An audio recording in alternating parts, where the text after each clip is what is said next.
L'affaire bouddhiste et l'affaire des étudiants ont été montées de toutes pièces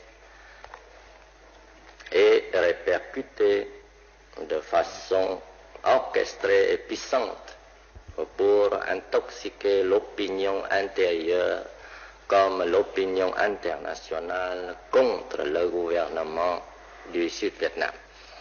Parce que ce gouvernement combat le communisme et parce qu'il refuse d'être un gouvernement poupette.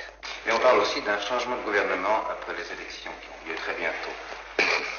Par le mouvement des hameaux stratégiques, un mouvement révolutionnaire partant de la base, et il est immanquable que toute la superstructure sera modifiée profondément, avec ou sans élection.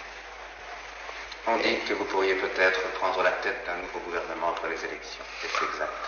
Oh, certainement pas, parce que je n'aime pas la politique. Mais vous avez tout de même un certain rôle politique, puisque vous êtes tout de même conseiller ici à la présidence, et d'autre part, des rumeurs persistantes également disent que l'ambassadeur américain, par exemple, aurait exigé votre départ. Je pense que tout cela est exagéré. Et tout cela, c'est de la polémique. Mais le hasard de la guerre et de la révolution m'ont placé dans une situation que je n'ai pas cherchée. Cela est certain. Et que si la situation va mieux, je me retirerai de la politique avec beaucoup de joie. J'aimerais vous poser une question plus personnelle encore, monsieur le conseiller. Votre famille et vous-même avez été violemment attaqués par la presse internationale et singulièrement par la presse américaine. Quelle est votre réponse à ces critiques? Je pense que ça dépend du point de vue. Des points de vue occidentaux, des occidentaux, parfois on voit les choses sous un autre jour. Pour moi, qui suis l'organisateur des hameaux stratégiques,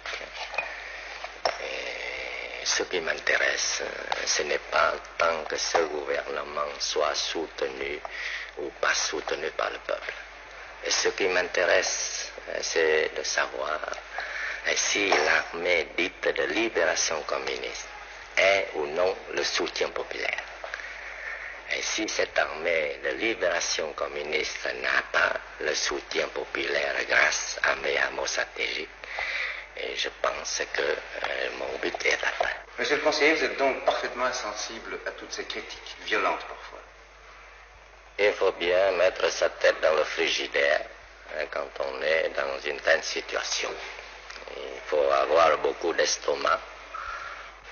Que pensez-vous, monsieur le conseiller, des récentes déclarations du général de Gaulle à propos du Vietnam et d'une réunification possible du Vietnam?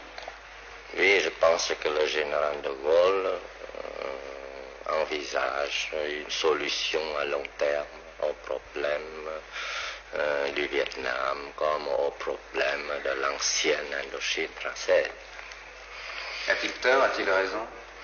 On a toujours raison de vouloir la paix, mais c'est de la faire, n'est-ce pas, qui est difficile, et surtout, il faut que cette paix-là soit un progrès,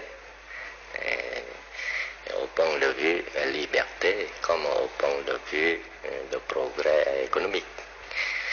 Et si c'est une paix du tombeau, cela n'a aucune valeur.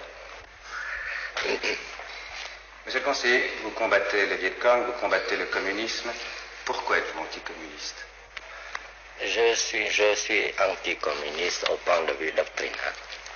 Je ne suis pas anticommuniste au point de vue politique ni au point de vue humain. Je considère les communistes comme des frères qui sont égarés. Et je ne suis pas du tout pour une croisade contre le communisme, parce que nous sommes un petit pays et nous ne demandons qu'à vivre en paix. Doctrinalement donc, n'est-ce pas, je suis anticommuniste.